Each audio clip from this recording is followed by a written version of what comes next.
আর মাত্র 10 মিনিট পর স্কুল ছুটি হয়ে যেত মাইলস্টোন স্কুল অ্যান্ড কলেজের। শিশুরা ফিরে যেত বাসায়, মায়ের কোলে, দুপুরের খাবারের টেবিলে। কিন্তু তার আগেই দুপুর 1:18 ঢাকার উত্তরা দিয়াবাড়ির শান্ত আকাশ চিরে ধেয়ে এলো বাংলাদেশ বিমান বাহিনীর একটি যুদ্ধ প্রশিক্ষণ বিমান। আর মুহূর্তেই সেই স্বপ্ন ভরা দুপুর রূপ নিল আগুনের বিভীষিকায়। দুপুর 1:06 বিমানটি উড্ডয়ন করে, আর মাত্র 12 মিনিটেই 1:18 তা বিধ্বস্ত হয় স্কুল ভবনের মাঝে। ভবনটি যেন দুই ভাগে ভাগ হয়ে যায়। বিমানটি এক পাশ দিয়ে ঢুকে আরেক পাশ দিয়ে বেরিয়ে যায়, ফেলে যায় দগ্ধ দেহ, ভাঙা স্বপ্ন আর কান্নায় ভেজা স্কুল ড্রেস।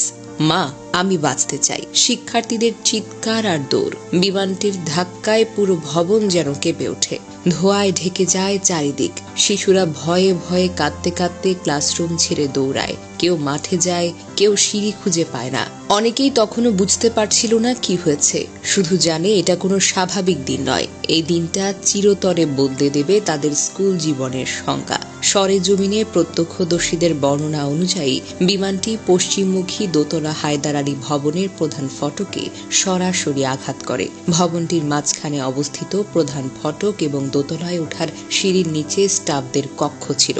বিমানটির ফটক ভেঙে ভবনের এক পাশ দিয়ে প্রবেশ করে এবং অন্য পাশ দিয়ে বেরিয়ে যায়, যার ফলে ভবনটি এফোর হয়ে যায়। দুর্ঘটনার পরপরই বিমানটিতে আগুন ধরে যায় এবং কালো ধোঁয়ায় চারিদিক ছড়িয়ে পড়ে, যা ক্যাম্পাসে একরকম আতঙ্কের সৃষ্টি করে। প্রত্যক্ষদর্শী শিক্ষার্থীদের বয়ান অনুযায়ী প্রধান ফটকের কাছে সবসময় স্কুলের স্টাফরা উপস্থিত থাকতেন। বিমানটি ফটক ভেঙে স্টাফ কক্ষে প্রবেশ করায় সেখানে থাকা কর্মচারীদের জীবন যেন সংকটাপন্ন হয়ে যায়। এই ঘটনায় ক্যাম্পাসে উপস্থিত শিক্ষার্থী ও শিক্ষকদের মধ্যে চরম আতঙ্ক ছড়িয়ে পড়ে। অনেকে নিরাপদ আশ্রয়ের জন্য ছোটাছুটি করতে শুরু করেন। এই দুর্ঘটনায় হতাহতের সংখ্যা নিয়ে বিভিন্ন সূত্রে বিভিন্ন রকমের তথ্য পাওয়া গেছে। ফায়ার সার্ভিস ও সিভিল ডিফেন্স অধিদপ্তরের মহাপরিচালক ব্রিগেডিয়ার জেনারেল মোহাম্মদ জাহেদ কামাল নিশ্চিত করেছেন, শেষ খবর পাওয়া পর্যন্ত 19 জন নিহত হয়েছেন। এছাড়া বিমানের পাইলট ফ্লাইট লেফটেন্যান্ট তৌকির ইসলাম সাগর বিকেল 3:45টার দিকে সম্মিলিত সামরিক হাসপাতালে মারা যান। একাদশ শ্রেণীর শিক্ষার্থী রজ্জপালী নিলয়কে তার মা নীলুফা বেগম দুর্ঘটনার পর থেকে খুঁজে পাচ্ছেন না। নিরাপত্তার কারণে কলেজের ভেতরে অভিভাবকদের প্রবেশ করতে দেওয়া হচ্ছে না। ফলে অনেক অভিভাবক ক্যাম্পাসের বাহিরে এখনো অপেক্ষা করছেন। তাদের মধ্যে আতঙ্ক আর শোকের ছায়া যেন স্পষ্ট। প্রশ্ন তোলাটা জরুরি, কার দায়িত্বে এই মৃত্যু? ঢাকার মতো ঘনবসতিপূর্ণ এলাকায় প্রশিক্ষণ যুদ্ধবিমান উড়ানো কোনো সুস্থ সিদ্ধান্ত নয়।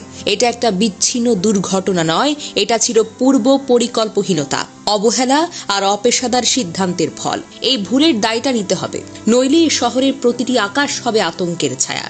এই দুর্ঘটনা মাইলস্টোন কলেজের শিক্ষার্থী, শিক্ষক এবং অভিভাবকদের জন্য এক অপূরণীয় ক্ষতি। ক্যাম্পাসে ছড়িয়ে পড়া আগুন, ধ্বংসাবশেষ আর আহতদের কান্না এই দিনটিকে ঢাকার ইতিহাসে একটি কালো অধ্যায় হিসেবে চিহ্নিত করেছে। সমাজের সকল স্তর থেকে সহযোগিতা এবং প্রশাসনের তৎপরতার মাধ্যমে আহতদের পাশে দাঁড়ানো এখন সময়ের দাবি। মহান সৃষ্টিকর্তার কাছে প্রার্থনা যেন এই দুর্ঘটনার ক্ষতিগ্রস্ত সকলে শান্তি ও নিরাপত্তা লাভ করতে পারেন।